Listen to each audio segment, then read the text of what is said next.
I'll let people settle in just a little bit more. Yeah, Al talked about difficulty sometimes talking after you've had too much coffee, but there's difficulty talking after you've had too much lunch too. But I'll do my best, and I'll try to keep you awake. Never the enviable task of having to speak after lunch, but particularly one as good as that one was. But we'll do the best I can. He tasked me with doing soil health. Actually, when we were in Michigan in September, we had some excellent presenters on soil health. We had Don Rakowski from Minnesota, former ARS researcher up there, done a tremendous amount of research on soil health. And we had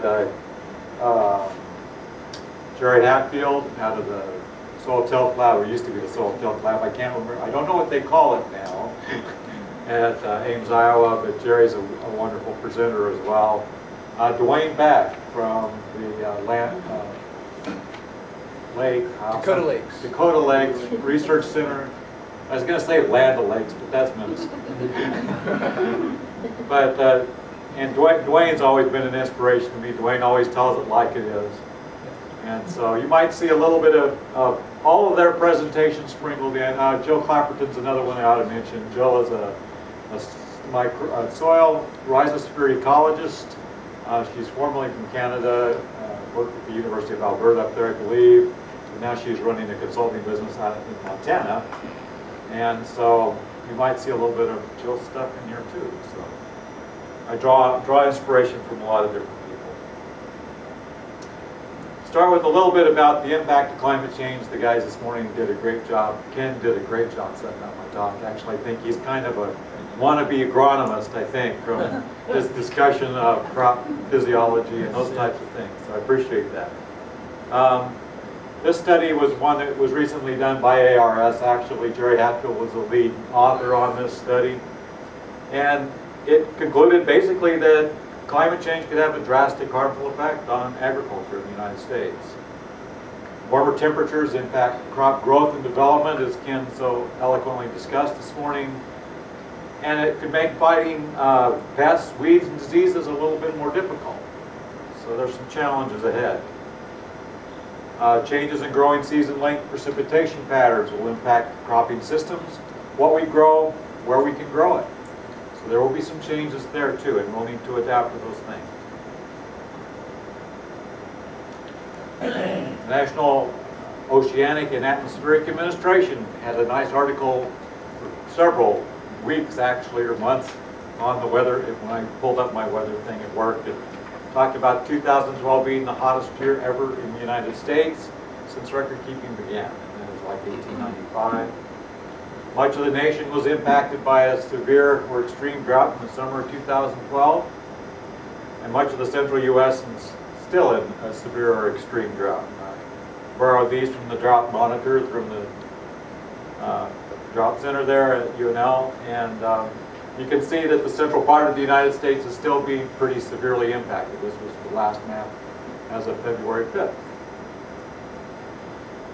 If we look at it regionally, these 6 states, basically currently 92%, or at least 87% are in severe or extreme or exceptional drought currently.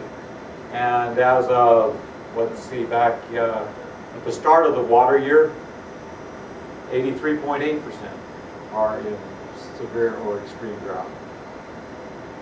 A little bit better to the east of us, so things might be improved a little bit in Michigan and thereabouts. There they've actually had a decrease. They, at one point, at the start of the water year, which was September 25th, they were about 42% in extreme or severe category, and they've moderated down to about 26% now. So it's improved a little bit to the east of us. My talk is on soil health as maybe a way of developing some resilience in our agroecosystems to deal with the change in climate that we're experiencing. Soil health, soil quality. You probably hear both terms. I've heard both terms. For a long time in NRCS, we talked about soil quality. And then all of a sudden now we're talking about soil health. And I'm going, okay, well, what is the difference between soil quality and soil health? Some people do try to differentiate it. They say that soil quality refers to those inherent properties of the soil, such as the texture and the depth and drainage, hydrology, things that we can't really change or manipulate with management practices. So some soils are inherently better than other soils just based on the parent material they formed in. We've been blessed in this part of the world with soils that have been formed in deep, lost parent materials that are really very forgiving soils. But there's places, even out in the western part of the state, where you're just 2 feet from nothing. You get rid of that 2 feet of soil, you've got nothing left out there. So there are inherent differences. And they use soil health to refer to more of those dynamic soil properties, things that we can change with management. And those would include organic matter, bulk density, aggregate stability, among other things. But by definition, they both really come out very similar to each other, and so you'll hear me use them interchangeably. You'll hear a lot of people use them interchangeably. Soil quality / soil health is basically the capacity of the soil to function within its natural or managed ecosystem boundaries to sustain plant and animal productivity, maintain or enhance water quality and air quality, and support human health and habitation. And that's a great definition. That was Doug Carlin did that back in 1997. He, by the way, is another K-State graduate.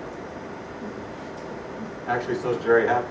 There are a lot of good K-Staters out there. All right, what are the functions of soils? We want to address the ability of soil to function. So what are some of those functions? One of the primary functions that we're concerned about as producers, ag producers, is maintaining that productivity. We want our soil to be a productive resource.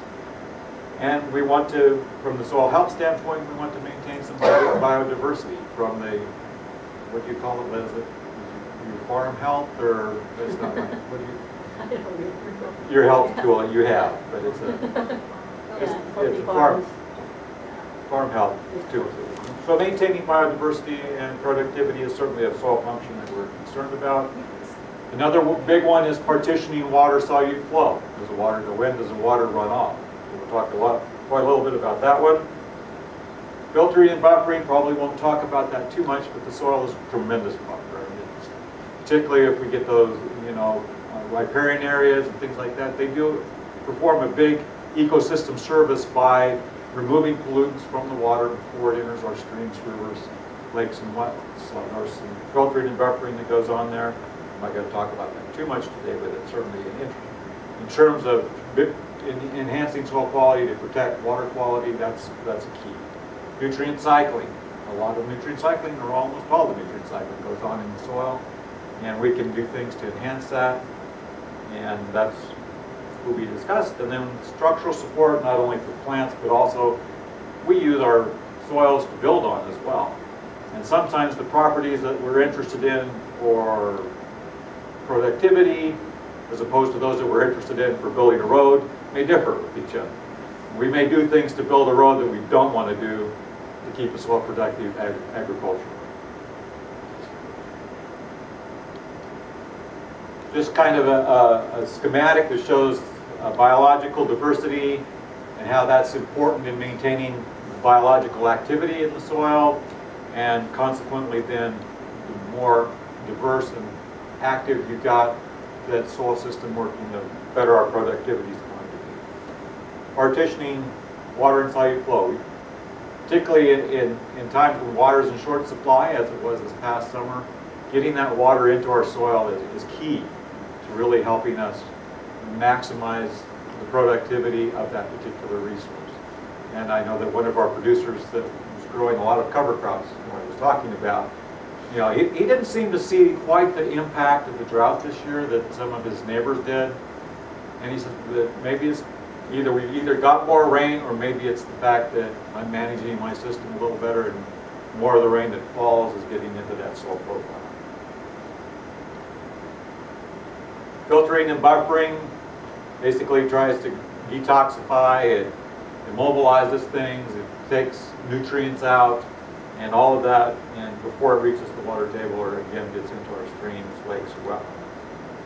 Nutrient cycling, I noticed in this particular slide, it functions on really those 4 primary nutrients that we find in soil organic matter, and carbon, phosphorus, nitrogen, and sulfur. And that's a key function, and we'll talk an awful lot about soil organic matter.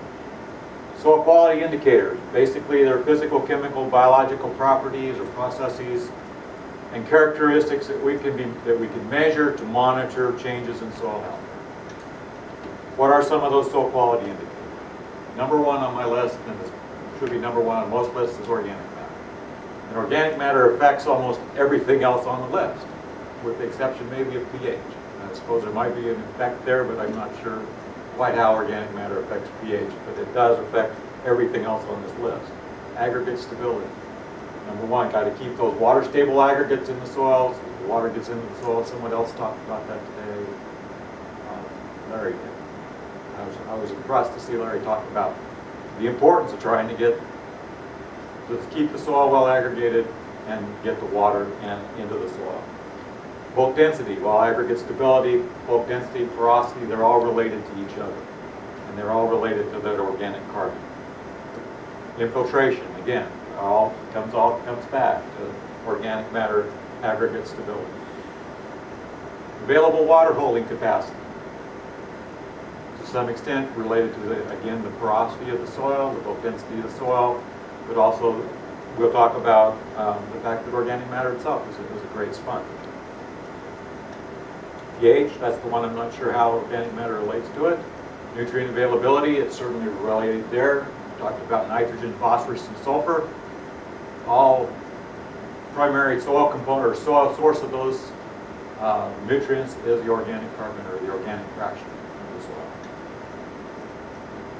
And then it impacts the nutrient holding capacity of the soil as well.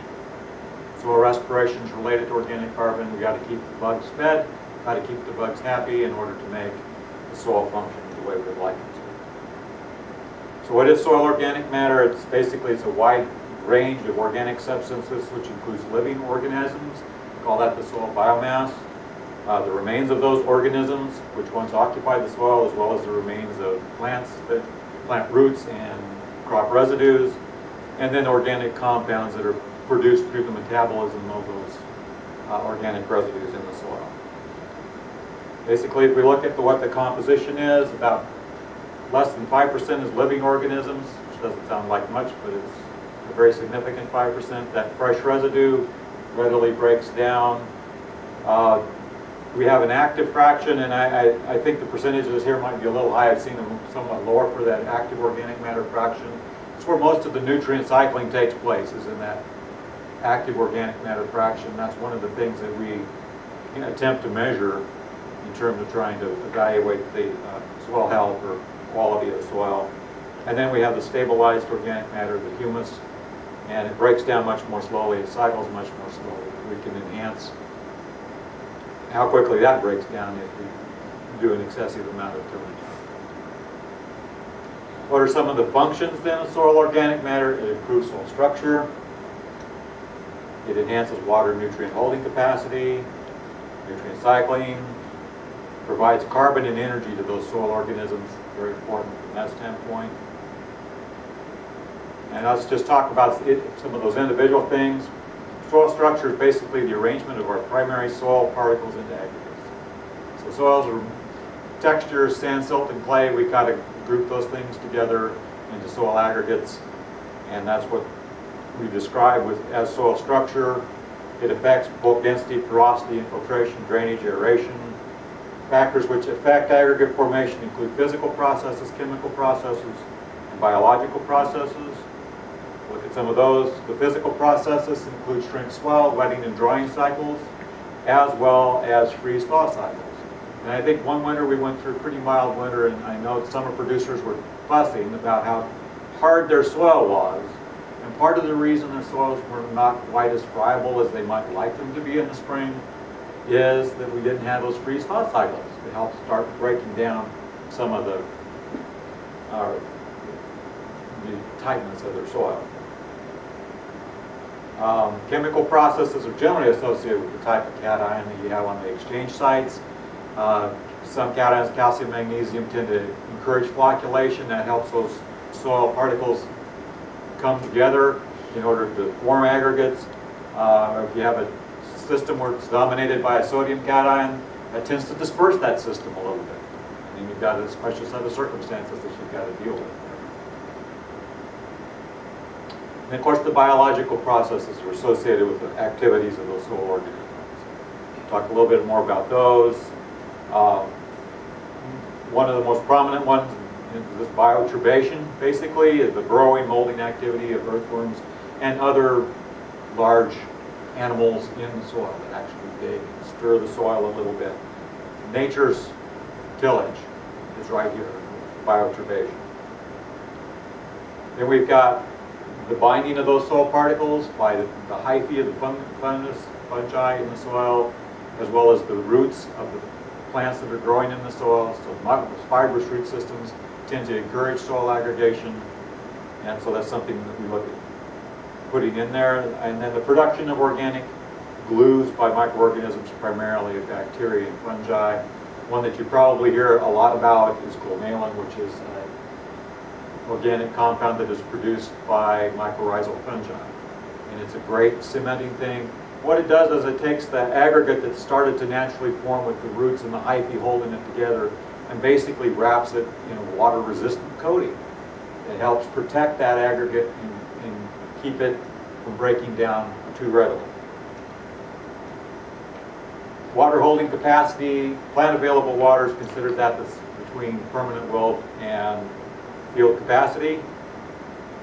And it's a function of your texture, porosity, and organic matter content. How does organic matter influence it? As a direct influence, because it's kind of like a sponge. So really the higher organic matter content, the more water the soil is going to hold.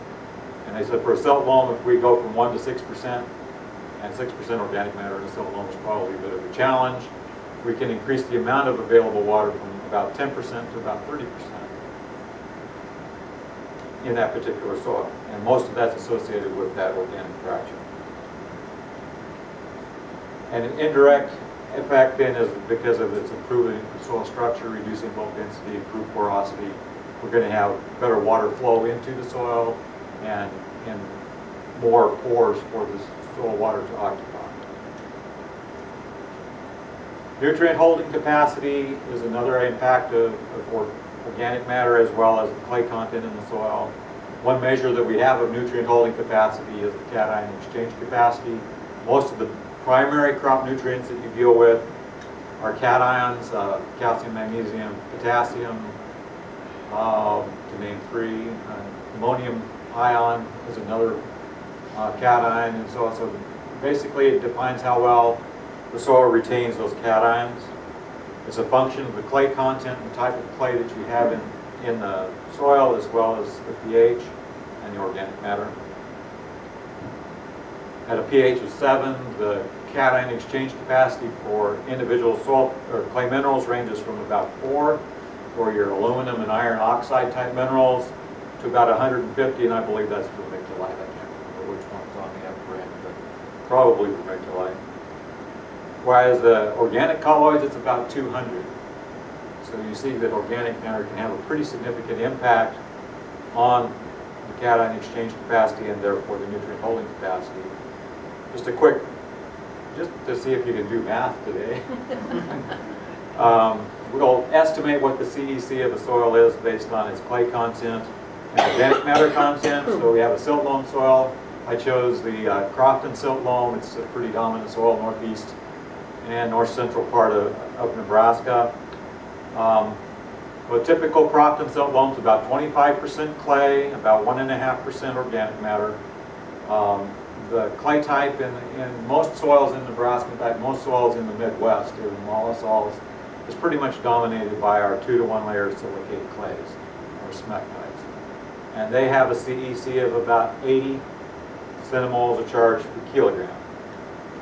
So we start out here, we've got 25% clay, so it's 0.25 kilograms times 80, which is the charge. So we have about 20 centimoles of charge associated with clay.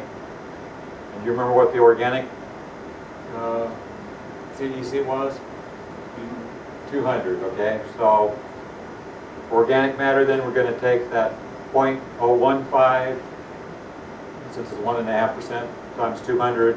We have about 3 centimoles of charge associated with the organic fraction, which in this particular soil, probably not that big a deal. It doesn't make up that big of a percentage. We have a total of 23. If we increase the organic matter in that soil to 3%, which is easily doable in a soil like the Crofton soil, I imagine maybe organic matter in those is probably 3 to 5% under natural, when they're under native grass situations. So we could increase it to 26. Now that's not a huge increase, but if you think of a situation where you're dealing with something like a loamy sand or a fine sandy loam where you only have 10% clay or less, then that organic matter becomes all the more important for building the nutrient holding capacity of that soil. In addition to the cation exchange capacity, we also have that organic matter being the primary source of some of the nutrients. Nitrogen, phosphorus, and sulfur. Typical soil organic matter in general contains 50–60% organic carbon or carbon. About 3 to 6% nitrogen, so we usually have somewhere in stable organic matter carbon-nitrogen ratio of about 10 or 15 to 1. So that's where we get 3 to 6% nitrogen. About 0.5 to 0.6% phosphorus. And then about 0.15 to 2% sulfur. So it's a source of several plant nutrients. And actually, our nutrient budgets usually account for the mineralization of some of the organic matter. Now, if we're trying to build organic matter, we might have to look at ways to put more nutrients into the system in order to get that nutrient or organic matter to increase. So what are some of our keys to improving soil health? What can we do? These are the 4 keys that NRCS has come up with as part of our soil health campaign. Keep the soil covered as much as possible. Disturb the soil as little as possible. Keep plants growing throughout the year to feed the soil. Or as much as possible throughout the year. There's probably parts of the time of the year that you're not going to have plants growing, although I'm told that we have our brassicas, our turnips, and radishes overwintering for the 2nd consecutive year, which surprised me. Last year I could say it was a mild winter, okay. This year it's been pretty darn cold and they're still making it. So, interesting adaptation by that particular plant.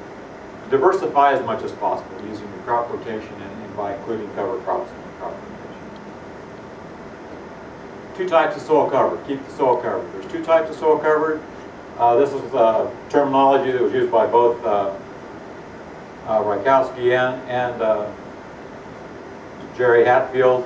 There's passive soil cover, and that's basically your crop residue. That's what's laying out there after you harvest your crop. And we have our active soil cover, and that's the cover crops. This is a slide here that has got radishes that were actually planted as a cover crop in the western part of the state. They were spring planted, and I think this was taken probably late May here, about the time that he was thinking about getting these terminated, because obviously they're starting to bloom and it's time to terminate. It's a beautiful picture. So this is from the western part of the state. Actually, both those pictures were from the western part of the state. What are some of the benefits then of crop residue or cover crops protecting that crop cover? Is protect the soil surface, improve infiltration and runoff, and reduce runoff, reduce evaporation, moderate soil temperature. Something that we don't often think about, but that's something that we need to think about. Because those organisms in the soil, they don't like it hot any more than you or I do like it hot. So, gotta take that into consideration. If it gets too hot, they shut down. They go dormant. They don't work for you. So if we protect the soil surface, why do we protect it? Well, raindrop impact destroys soil aggregates, disperses the soil particles, and it creates soil crust. This is probably an excessively tilled condition here, as you can see, and we've got a good crust going out there. And once we have that happen, once we destroy the structure in the surface, we get increased runoff and soil erosion. And I saw lots of this last spring in Nebraska too. We had lots of rain in about April and May, and then it just quit. So actually my lawn looked great in April and May, and it looked really bad in July. So. Somebody talked about the rainfall simulator demonstration, and then unfortunately I don't have the rainfall simulator here, but I can show you how it works and what we do with it. We have a pointer thing somewhere.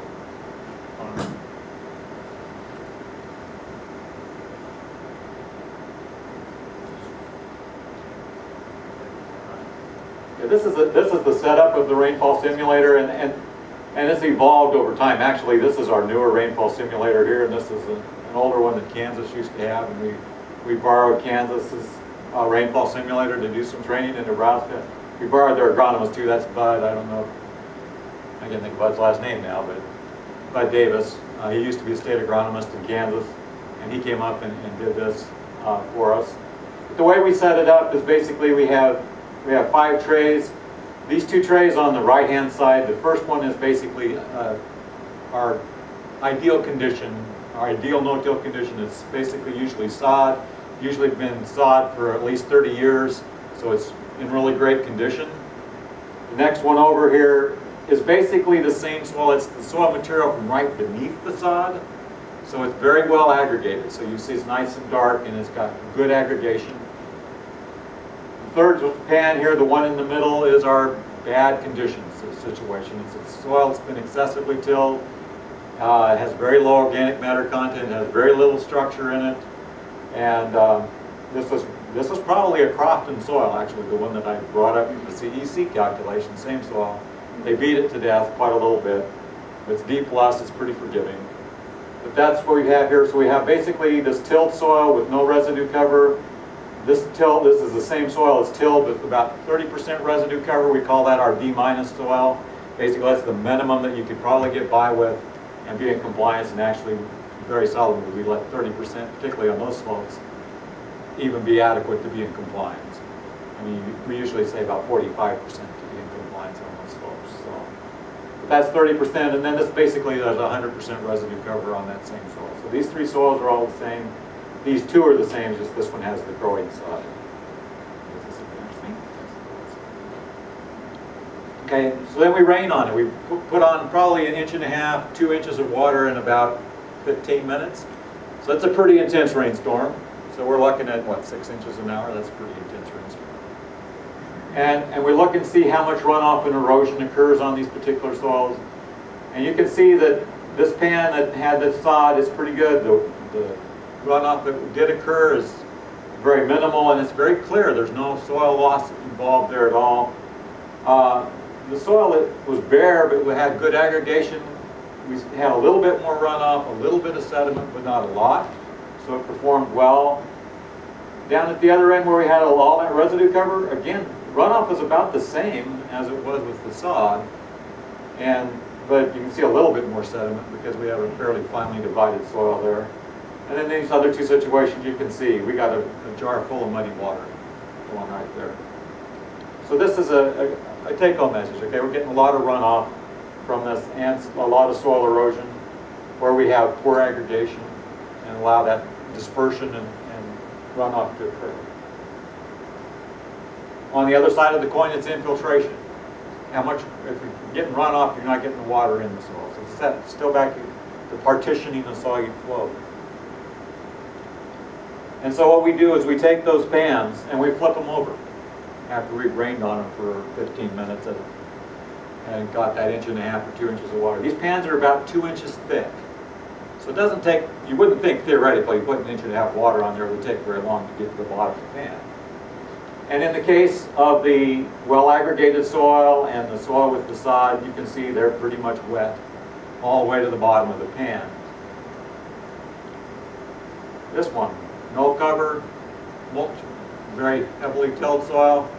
It's still dry on the bottom of the pan. In fact, it's dry about halfway into the pan. And this is a lot of times an aha moment, as Dan likes to call it, because you flip that pan over and the producers are going, put all that water on there and none of it got into the soil? But just switching to maintaining cover on the soil surface, it still enabled the water to infiltrate into that particular done very well. In fact, Rolf Church down in South America says that the biggest benefit of no-till is not the fact that you're lacking soil disturbance. The biggest benefit is that you're maintaining that residue on the surface. I don't totally agree with that, but it has a big effect, and this demonstration shows that very well. Okay, some of the other effects then. Well, we notice that it improves infiltration. It also reduces evaporation. Dwayne often talks about taking the E out of ET. Evapotranspiration is basically the water that comes through the plant as well as it evaporates from the soil surface. We don't really want it evaporating from the soil surface. It doesn't produce any rain that way. It doesn't help our plant that way. So we want to take the E out of ET, and by having that soil cover on there, it will do that. A study that was done by Norman Clucky down in Kansas, it's been several years ago now, he found that just by leaving the residue on the surface, it saved 3.5 inches of water. That would translate in a dryland system to about 40 bushel of corn. And if it's irrigated, that would be a savings of about $25 or $35 an acre, and that's probably too old a data, Randy. What does it cost to put on 3.5 inches of water? $9-10 an acre inch. $9-10 an acre inch, so it's still about 35. Yeah, it's still reasonable number. I'm amazed. This slide is fairly old, so moderate soil temperature, something that we don't often think about. But these two soils are side by side. This comes from the Dakota Lakes Research Center up there. This is one of Dwayne's pictures, or well, these are his pictures. I incorporate them into my slide. But you can see that where he had no residue cover there, the temperature on that particular day is 107 degrees. Where he had actually a growing cover crop, the temperature is 87.6. 20 degrees difference in those two soils, just because one is covered, and I'm sure because it has that growing cover crop, that's helping a little bit too, because you've got some transpiration going on there and some humidity in that canopy that's helping bring that temperature down. But the soil organisms, which soil organisms are going to be happier? The ones that are in the bare situation or the ones under the cover crop? It's going to be those ones under the cover crop. Well, this is okay, we can take this. And the moisture level underneath that cover is going to be better too. This is one of Don Rykowski's slides. Again, I had to kind of rebuild it to make it work, but basically, disturb the soil as little as possible. Intensive tillage destroys the biological and ecological integrity of the soil system. And he basically, this is a classic NRCS picture, or picture of the soil food web, shows all the different organisms in the soil. And he basically took that picture and said, okay, if we go through it once with a primary tillage tool, we're going to break it up a little bit. So he broke it up a little bit, and then after secondary tillage, he broke it up a lot more. Now, if this is your home, you're not going to like this too much. Somebody comes in there and tears it apart for you. One of his other slides, I didn't try to incorporate that one. He basically said that for soil organisms, tillage is the equivalent of an earthquake, a tsunami, a hurricane, a tornado, and a fire all happening to us at the same time. Maybe extreme, but it gets the point across. If you had any one of those things happen to your house, you'd understand what it's like for these soil organisms. And it takes them a while to rebuild that community once you've destroyed it.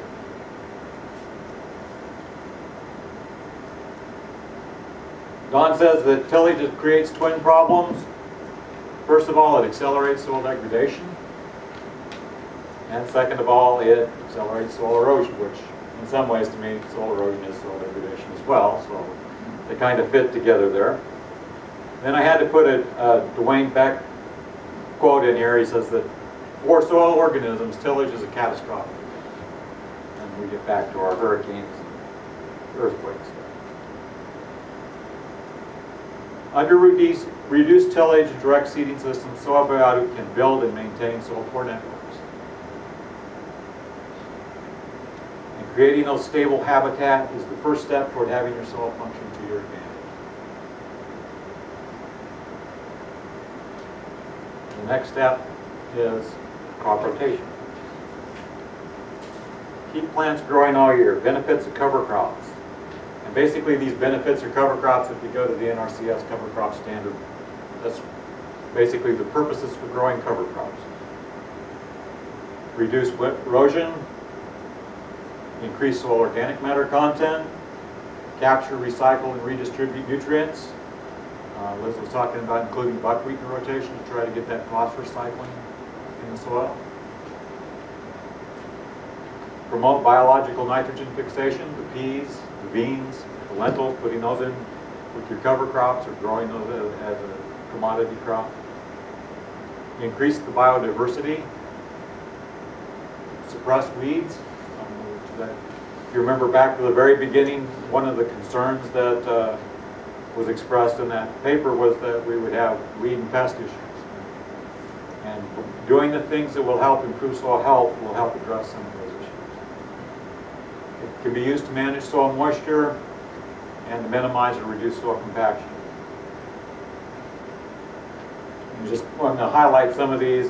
Capture and recycle nutrients. Cover crops such as wheat, rye, oats, and sorghum sudan, which establish quickly and have a fibrous root system, are ideal for scavenging excess nitrates from the soil profile.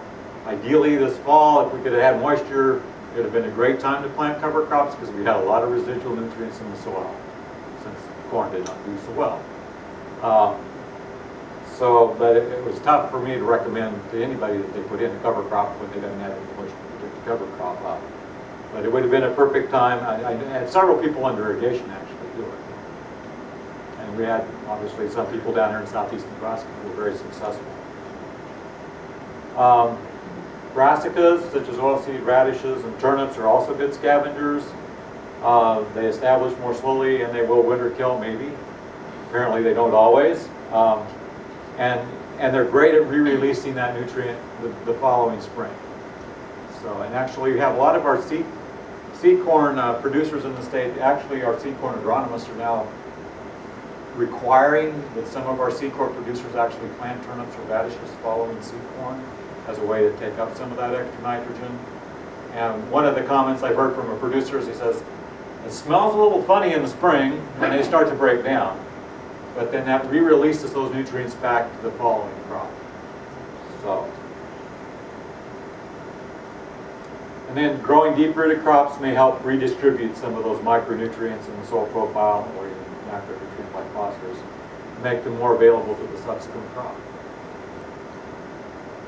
Biological nitrogen fixation, we've all seen the nodules on the roots of plants. They fix atmospheric nitrogen through that symbiotic relationship with rhizobium. Growing legume cover crops can supply additional nitrogen to the subsequent crop, providing that a majority of the above ground biomass is returned to the soil. You're going to harvest the above ground biomass and you're probably not going to get as much benefit, if any benefit at all. It's like you probably don't get a lot of benefit from growing soybeans because you're harvesting the majority of that with wheat. Some of the considerations is that they work best when nitrogen's limited. Most of these crops are lazy. Like a soybean is a lazy crop. If the nitrogen's there, it ain't going to make any. It's just going to use what's available. So, and how well they work really, how much they fix really depends on the legumes. Different legumes, different varieties, different species fix different amounts of nitrogen. And this is one of those areas that really needs a little bit more work in knowing how much nitrogen is being produced, how quickly is it recycled in the system so that it's available to my subsequent crop. Suppress weed. A healthy stand of cover crops can outcompete weeds for light and nutrients. So by including a weed or another crop in your rotation, that may help reduce your weed pressure. Also, it helps diversify that cropping system a little bit too, which also will help reduce your weed pressure as well as some of the pest pressure. The mulching effect in and of itself can help reduce weed by reducing the light. We don't stir the soil too much. We're not getting that exposure of the seed, so those things help. Some types of cover crops do produce chemical exudates that inhibit weed growth, the allelopathic effects. Sometimes those are short-lived. That's one of the concerns I know that people that have rye, using zero rye, and plant corn into it are always concerned about that. And the key there is, at least from my producers that have done this, is if you're going to kill the rye, you want to kill it at least 2 weeks before you plant so that it's brown. before you plant, or you plant into it and then you kill it once the corn is up. Either way works. In addition to controlling weeds, cover crops can also help break pest cycles. They serve as great habitat for beneficials, pollinators, and so that is another benefit. Some cover crops, such as some of the mustards, actually work as soil fumigants and can help control some of the nematode pests that we have out there. And actually they're trying to develop some cover crop species now that are more adept at producing more of those so that they do a better job controlling some of the pests in its own system. Now, cover crops can become a weed if you don't manage them well. Buckwheat is one of those, I'm told. You don't want it to go to seed, or you'll be struggling with it for many years. And so you want to make sure you terminate those then before they do go to seed or produce viable seed. Sprouse wheat, here's that roller going for you. The roller crimper. This roller crimping rye up here in the upper left, and then they planted, I believe, it's soybeans into that rolled and crimped rye down there in the right-hand corner. And you see that we don't really have much weed issue going right there. We have such a nice mat of rye. Once we have, you know, cooler soil temperatures, we're retaining soil moisture, we're taking the E out of ET. So there's a lot of benefits. Increase the biodiversity. Just a couple of different cover crops there. It allows addition of different plant types to your rotation. Corn bean gets pretty boring. You got a warm season broadleaf or warm season grass. So adding something like a cool season broadleaf or a cool season grass might really be beneficial. And if you aren't willing to throw wheat into your rotation, and I'm a big advocate on corn bean rotation, and maybe considering putting wheat into your rotation, because that's going to give you a better window for planting cover crops, and it's going to give you more diversity out there, and it's going to help you with controlling your weeds and your pests. So I think there's a lot of pluses to having that small grain cereal in there.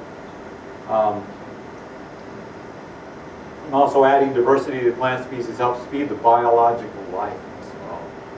And Chris Nichols is a ARS researcher. She's another rhizosphere ecologist. And one thing that Chris always talks about in terms of feeding the soil microbes is that if you, particularly talking about a wheat fallow rotation, so what are you feeding your microbes? What are you feeding them wheat? When are you feeding them? Well, once every 2 years they get fed. So yeah, you got hungry microbes out there, and you're always feeding them the same thing. And it's like, she says, it's like eating donuts. She says, I like donuts as much as the next person. But if I had a steady diet of just donuts, would I be very healthy? Probably not. Same goes with soil organisms. They need a diverse diet. They need a better buffet out there to choose from. So biodiversity improves flexibility, it improves resilience, improves resistance, and it's the ultimate insurance.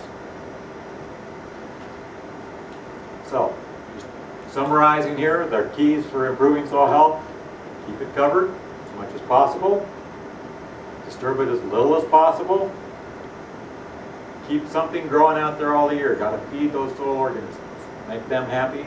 You don't want to eat just part of the year. You like to eat every day, I'm sure. They're just like you.